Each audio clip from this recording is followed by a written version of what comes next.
Welcome back, everybody, to the first Leadership Ready Room Chats of 2026. Hope everybody had a great holiday season and is having a happy new year so far.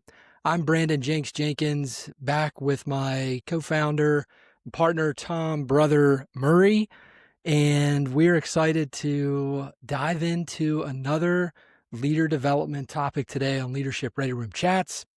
And we thought it very appropriate that this was kind of resonating with us at this time of year, and that is annual performance reviews, is what a lot of folks call them.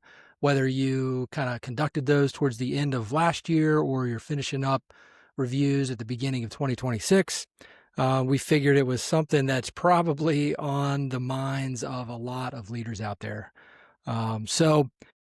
Yeah, I guess we'll start there. Like, what's the purpose of an annual performance review, brother? Well, I got to tell you that this is top of mind for me because just yesterday I wrapped up end of year reviews, annual performance reviews with my team. The last of those was less than 24 hours ago. So this definitely resonates with me, and I hope it does with some of you out there. What's the purpose, Brandon? I think probably alignment, if I could say one word. Annual reviews should ensure alignment between the leader, the supervisor, the mentor, the person facilitating it, and the person receiving that feedback, or the other party. Alignment on how the subordinates' year was, what their performance was like, the areas in which they excelled, the areas in which they can grow more. And it should be a two-way street. So there needs to be alignment the other way too, with expectations and with some sort of feedback mechanism. I'll stop there though and get your kind of top level. What's the purpose in your mind? Yeah, alignment really resonates with me, and I think I want to circle back to alignment here in a second. Um, Overall, the performance review, it's an opportunity that sometimes, because we're so busy as leaders, as individual contributors, I mean, there's a lot of stuff going on. And it's that time when you're intentional. You intentionally carve out time to sit down with this person. Now, in an ideal world, in Jenks's ideal organization, ideal world, you're certainly sitting down with your teammates, especially the teammates that are in your direct orbit. You're sitting down with them more frequently than once a year, just to talk, like, how are things going, and performance would certainly come up, I think, during those talks. So I don't think, brother, and you and I aren't trying to say that this is the only time during a year that you would talk to your teammates. However, it's that intention, right? It's that time that we tend to put it in the calendar and we leave it there and we don't let anything move it if we only had that kind of intention for a lot of other stuff. So alignment for me is everything you said, brother. And then also, I think it's a good opportunity to kind of check in with your teammate on their values and their growth goals. And they could be individual, right? So performance review is an opportunity for us to talk about the performance in the company, the performance of the roles that they're in, of course. I think it's a great opportunity to use the time to dig in and get real curious and interested in your teammates, what's driving them, maybe on a personal level. What's some of their growth goals? What are their intentions for the year and beyond? And then it's almost like, by doing that, then it's like, well, how can I help you achieve that? It's a given that you're helping this company, the organization, this team execute this team's mission. How can I help you achieve some of the things you want to achieve? And that may be professional, but it also may be something that's personal that you normally wouldn't hear at on the job site or whatever. So for me, I think it's a check-in. It can be a check-in for that alignment of the person's values, alignment of their goals. How are those aligned with the organization? How can you help them achieve those? I don't know if that brought anything else up for you, brother. Yeah, absolutely. I mean, I think I shared like the feedback mechanism, or the idea of feedback. And so when I think of that, I think of I think it still falls under alignment. I think of the subordinate, the person being reviewed, sharing their feedback. So maybe you're out of touch as a leader. Has that ever happened? Yeah, happens to me every day, where you lose the bubble on something, where you might not have awareness of something that's bubbling up. So it's still all about alignment. Um, and and then I think it's also important as the leader to update your vision. Again, alignment. Hey, person being reviewed, here's where we're going this year. Here's how I thought last year went for the organization or our team or our department. And here's where we're going this year, or this quarter, this, whatever the period is. So yeah, I really do think a lot of that still falls under the umbrella of alignment. Yes, these are so important. Whether you have one subordinate or 40 direct reports, which would be a lot, you absolutely need to prioritize doing this work, spending the time. And like Jenks said, this isn't a once a year and done thing, right? I think the bare minimum for me, regardless of the size of the team, is 2 formal sit downs per year, mid-year and end of year, nominally 6-ish months apart, and then a whole bunch of other more casual check-ins along the way. So that's kind of the bare minimum for me. Yeah. I What love that idea of a couple, maybe a couple formal, and then the battle rhythm of check-ins, almost like the way I think of them now, and I probably didn't when I was sitting in the commanding officer seat as much as I do now. Mini coaching sessions, like a rhythm of checking in and really just holding the space for your teammate to kind of let you know like how they're thinking about a current challenge, the things that they're trying to do with that challenge, where they're succeeding, where they're falling short, right? And just trying to routinely check in and understand your teammate, who they are and what they're facing. It gives you better situational awareness, yeah, into the teammate, also into the challenges they're facing that are inevitably the team's challenges. And it lets you see better how you can, if you need to step in and help or break down a barrier or be a resource for that person. So yeah, the routine check-ins, and I like to think of them as like mini coaching um, style check-ins. I love it. Okay, let's talk about prep. So getting ready, the nuts and bolts of this. Who's prepping? Are you prepping? Is the person receiving feedback or being reviewed prepping? You have thoughts on how to get ready for something like this, Brandon? Yeah, man. It's kind of like one of those things. It's like how much do you actually care about this feedback session or review? And that goes both ways. So as Man, you mentioned something really good, which was a chance to ensure there's that alignment with the vision and a chance to kind of update on the vision. If maybe you're talking to a teammate who, for whatever reason, wasn't involved in the daily mission shaping or vision shaping that occurred throughout the year, didn't maybe is aware of the change in direction, but maybe not crystal clear on why. It's a perfect opportunity to do that. And I think that the preparation starts with the leader from a what's the purpose of this? So like the things that you and I have been talking about, brother, you kind of have to know what the purpose of the review is to begin with, or else you're going to get in there and you're kind of like you're not going to cover the things that maybe you wanted to cover. It starts winding, and yeah, so I think a little prep work would include what's the purpose of this review? Like, what do we really, what outcome would be ideal? Not that that'll be guaranteed, but what outcome would we like to influence with this meeting? And then if vision alignment's part of that, okay, are you clear on your vision? Are you clear on why it matters to you? Are you clear on why it matters to the organization? Because if you're not, it's going to be difficult to help ensure that there's alignment with your teammate and helping them see why it's important to them, right? How does this vision I'm talking about actually align with what my teammate cares about? You know, yeah, sure, we assume that they care about the team and executing the mission, but what about their personal values? Like how can we help them align personally with this mission if we don't kind of understand it for ourselves? So those are a couple things that I think would be beneficial for the leader to prepare. And of course the teammate should would probably do well to prepare for this as well. I'll kick it over to you, brother, for some thoughts on that. Yeah. So I'm completely in agreement that preparation is super important for this, right? How I think you said, how much do you care?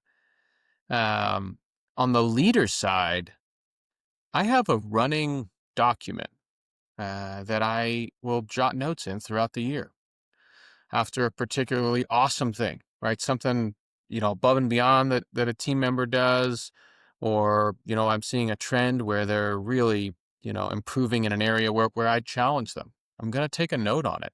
Likewise, if there's room for growth, right? And I'm not going to sleep on, I'm not using the annual review to catch up on feedback that was owed 4 months ago, right? This is not replacing those day-to-day coaching sessions, check-ins like we were talking about. But maybe I have a challenge, a goal that I want to push a team member toward over the next quarter or the next year. This is the time to roll that out. And I'm, like I said, taking notes throughout the year. So that's my prep. The prep for the person being reviewed, the person getting feedback, I think you need to lay out some expectations, right? And every leader's expectations are going to be different. I think most would do well, though, to say, hey, everybody, when you come in for your review, here's what we're going to do. I'm going to ask you for your feedback, your thoughts on how I'm doing, how the company's doing.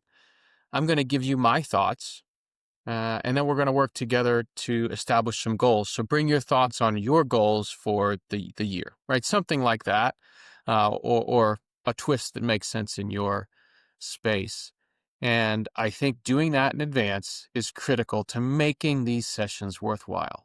If you don't tell them what they're walking into, they're going to get less out of it. You're going to be frustrated. So just shoot out a note a week in advance. Here's what we're doing. Here's how we're doing it. And I think the results will speak for themselves. Man, I love that. The idea of a mindset for the teammate. So what came up for me there was the mindset. When you're going into the review and you're maybe the subordinate or you're the teammate, you're not the leader in the relationship. However, what if you went into that with a mindset of I'm not gonna present the goals that I think this person wants to hear, that I think my leader wants to hear. I'm gonna really think about this and be intentional and go in with these are my goals. These are my personal goals. This is where I see the alignment between what really drives me, what I value, and what I believe the team needs from me uniquely, and how I can best help the team, strengthen the team, and propel the team forward. Like if your mindset is truly, how do I fit into that? What do I want to accomplish? How can I do this? Versus, well, my role is, I'm an operations manager and my boss expects me to do this, and so I guess my goal should align to what my boss expects. There's a different that's a different mindset, and you're going to prepare and approach that in a different way um, than if you go in with a mindset like, no, what? Let me truly find that alignment because it's there. Otherwise, you probably wouldn't be sticking around long enough to have annual performance reviews and sit down with your boss on a regular occasion. Like there's alignment there, and sometimes I think we get into the daily grind and we kind of lose track of that, and we just do our responsibilities. We knock off the checklist, we go through the SOP, the standard operating procedure, whatever that may be. And we kind of sometimes it's easy to kind of lose that deeper connection to why the heck are you there anyway? Why are you uniquely meant to be in your position to help this team? Um, I think that's an incredibly valuable prep mindset for both, for the teammate and for the leader. Like, hey, you're leading this team. Why? What makes you unique? And there's something there. That's not a flippant question. There's something there. You are unique. You bring unique strengths to the table, things that only you can do and you're designed to do. And so, what is that? Are you connected with that? I love that. Um, you want to jump into kind of the actual execution? Yeah. What are you thinking? Well, you and I have been on both sides of these many, many times, right? Giving and receiving feedback, reviews, debriefs. I've seen some things go really well, and I've seen some things go poorly. So I've got a couple thoughts, and then I'll kick it over to you. Um, I think I've seen way too many leaders, and I've been guilty of it myself, of avoiding honest feedback, avoiding the candid feedback that somebody needs to hear. Often, at least for me, it's been an avoidance of conflict predominantly. So I think that's a big one. You know, you cannot be afraid to give honest feedback because we said at the top, this is alignment. So if the person you're speaking with walks out of the room with a different understanding of what just happened because you weren't candid or honest, what was the point? We're wasting each other's time, right? Um, and to that point, a way that I have seen people, I'd like to avoid conflict, right? If this is a binary option here, yes, I love conflict, or no, I hate it. I hate it. Something that I have found that works for me is letting the other person speak first and asking them where they think there's room for growth on their part. More often than not, they are aware of the shortcoming or the growth area that you're thinking about. And when they bring it up, man, it feels better for them, I'll tell you. And you're likely to get better results. You're likely to get to a better place faster when they are the one that names it. And now you can support them in the achievement of that goal. And if you're like me and you'd prefer less conflict in your life, well, helps you there too. I think only doing this with a rearward looking view is a huge mistake, right? You and I are both talking about this. We've got to be goal oriented. We've got to be growth oriented, forward looking. And then I think you also have to be willing to let some things go. Over the course of a year, all kinds of emotions going to creep up in big things and small things. And when you sit down to do these reviews, you as the leader have to be in a pretty uh, even state, I would say, and try your best to remove bias and emotion and be objective as you deliver a review and as you seek the feedback from the other person as well, right? Cannot let emotion creep up. If the other person says, hey, I think we're going in a bad direction as an organization, okay, right? A coaching mindset. Why do you think that? What could we be doing differently as opposed to, no, we're not, right? So I think those are top of mind for me for things to avoid or techniques in the actual administration. What about you? You have thoughts on actual execution? Well, I want to double click on receiving feedback because it's so easy for, hey, it's easy for when you're in a leadership role to go into these things and the conversation can end up being one way really quick. If you aren't intentional about holding that space and asking some good questions and allowing your teammate to kind of give you some feedback, it's really easy when you're in a leadership role to just get into this situation and it's just one way, you talking to the teammate, telling them what they did good, bad, and here's what needs to change, and then we're done.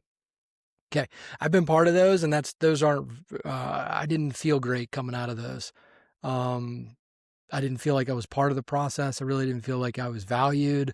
And it was kind of like, man, okay, well, that was a one-way conversation. That wasn't really that useful for me either because my emotions were high. So I really wasn't even uh, taking what was being thrown at me in a constructive way.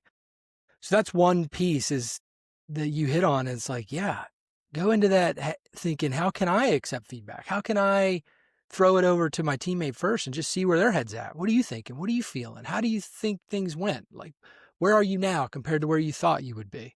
Those kinds of questions just to help them think through and reflect and it lets them know that, hey, you are a team and you do care about what they think. This isn't a one-way conversation.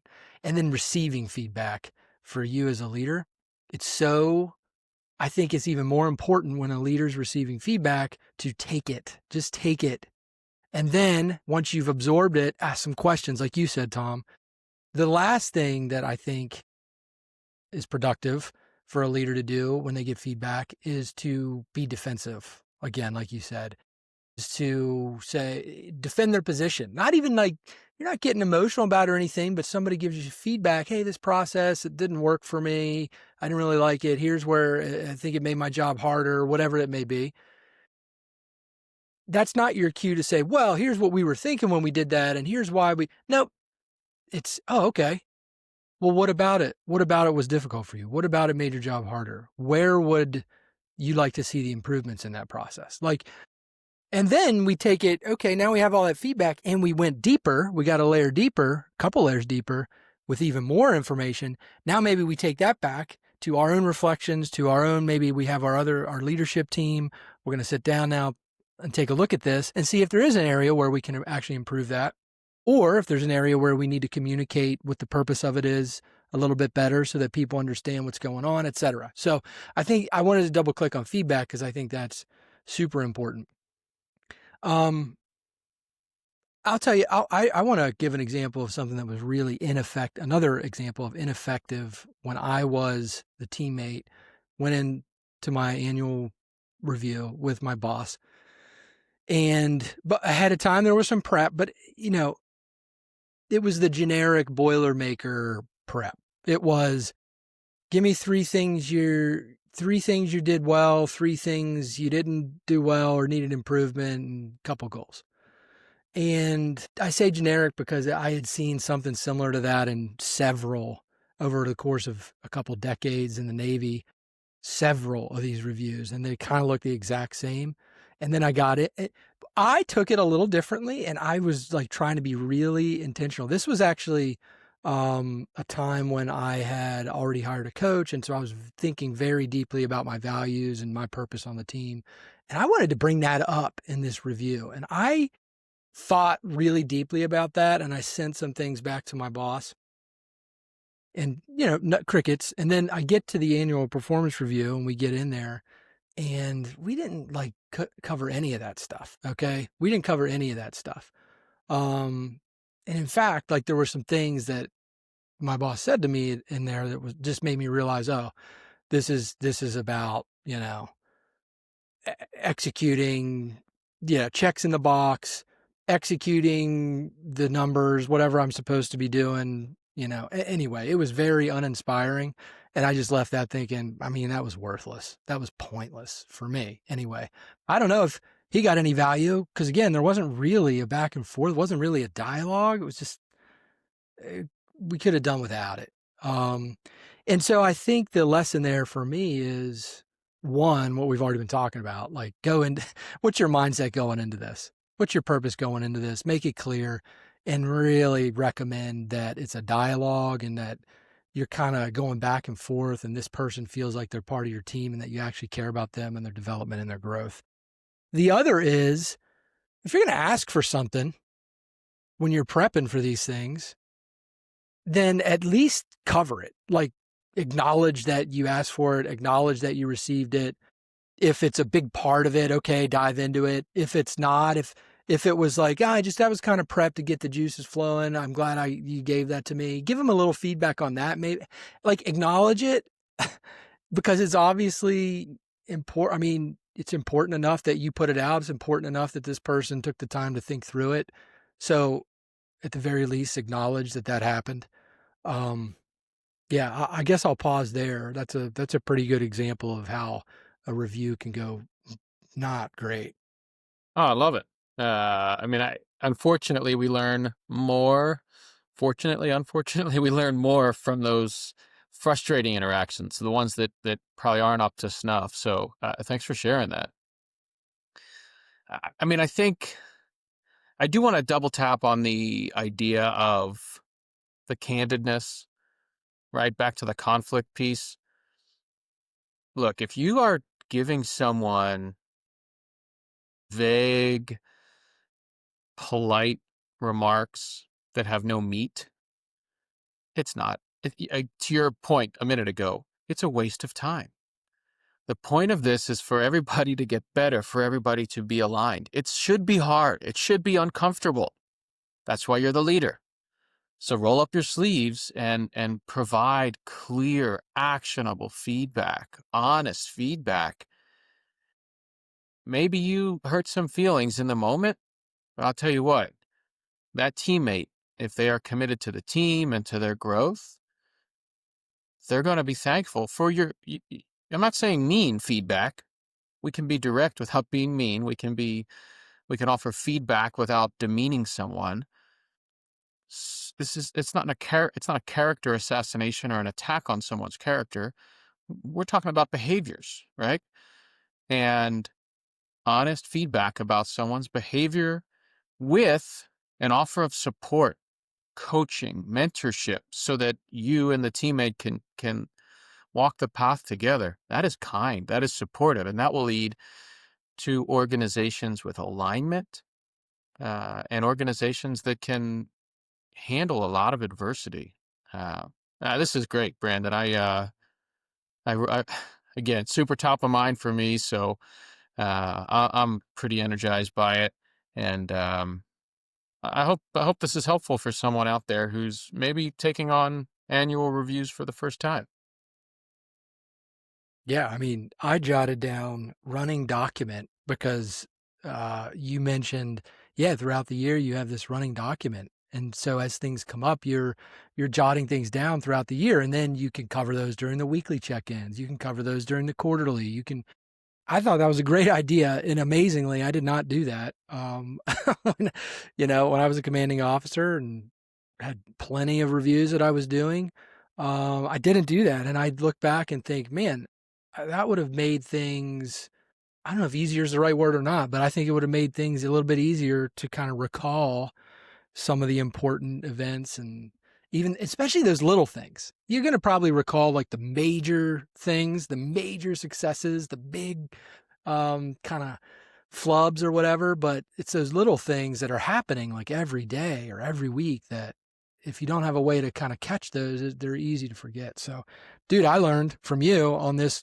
Leadership Ready Room Chats right now, something that I can take with me immediately. Um, I gotta make one plug here before we go for how can how can we use AI not to do things for us? Okay, here's where I think the biggest opportunity for leaders with AI is to learn to use AI as a collaborator, as a thinking partner. Don't accept the first answer that AI gives you when you ask it a question. Like, have a dialogue with it, ask it questions. In fact, I set my custom instructions up so that when I ask something, so my GPT knows that I don't want you to tell me an answer. I actually want you to ask me questions when I ask a question so that you can get better context of where I'm at. It's the same way you could approach your teammates, by the way, like asking questions to help really understand what's going on. But to the point of this, right, to use AI as a collaborator before an annual review session, if it's going to be a particularly difficult conversation, maybe you've got to deliver some feedback that you haven't had a chance really to get there, or maybe you're let's just assume you are having these weekly check-ins, and so it's not going to completely blindside the person. However, it's still going to be a difficult conversation. Man, I have recently, I'll open up my GPT, Chat GPT, right? Again, not a plug for any one AI large language model or anything like that, but I'll open up my AI and you can use the conversation function and I'll tell it, hey, I need to have a difficult conversation. This is the person, not names, but this is the type of person. This is the role they're filling. This is a little bit about them. Or I've had GPT, hey, ask me some questions so that you get a little bit better understanding of what kind of person this is, etc. I mean, you can have really rich conversations in practice. If you don't have a person that you happen to be able to practice with, you can use AI to do this. And it's really useful to help prepare you for a conversation like that. I don't know if you've had any experience using an AI like that, brother. Well, I'll tell you, uh, I just learned from you that I need to get smart about custom instructions with my large language model of choice. Um, so thank you for that. And yes, what I'll typically do going into the annual performance reviews, I take that annual summary of notes, I'll upload that, and then I'll add my voiceover. Hey, I am super happy with Brandon's performance this year. He's shown tremendous growth. I challenged him in this way, right? Whatever the context is, I will throw that at I use chat as well, chat GPT. I'll throw it at chat GPT and say, all right, here's where I want to challenge this person next year. And can you help me organize these thoughts, right? To your point, it's a collaborator. It's not doing the thinking for me, but it's going to help me organize my thoughts and probably highlight some blind spots for me. So, yes, I'm a huge fan as well, and I think that my work product and my is better. I think that these conversations are of higher quality when I bring in a large language model to help me prep. Yeah, I love that, man. And then I guess we'll end on this. It's so good to be back for the new year. You know, brother, you and I, we took a few weeks off for the holidays. It was great coming back though, refreshed now. And, we're just talking about AI as a thinking partner, 100%. I think that if you're a leader, if you're not using AI every day to help you think and collaborate and deep thinking type stuff, you may want to give it a try. But here's the thing, it'll never completely replace human connection. And that's where, like, having a room of other leaders who get it, having other peers who you can go to who care about each other's growth and development, who can ask those types of questions to help you get clearer thinking on maybe you're about to have a difficult conversation and you know that you meet with this room, you're in the room every week, and hey, maybe a good opportunity to bring it up. Maybe you could practice it with them, or at least throw some ideas out, get some ideas from them, get different perspectives. Having that kind of space as a leader is invaluable. I mean, it's hard to put a price on that. And that's what, Tom and I with Leadership Ready Room have created. So if that's something interesting to you, if this all resonated with you, any part of it, please reach out to us, DM us, head over to leadershiprr.com. You can check out a little bit more about the Ready Room there. We would love to have a conversation with you if this is all resonating, and invite you into the Ready Room potentially if it's a right fit for you. So happy New Year, everybody. Tom, thanks a lot, man. I really love these conversations with you, and we'll see everybody else next time on Leadership Thanks, Ready Brandon. Room Chats.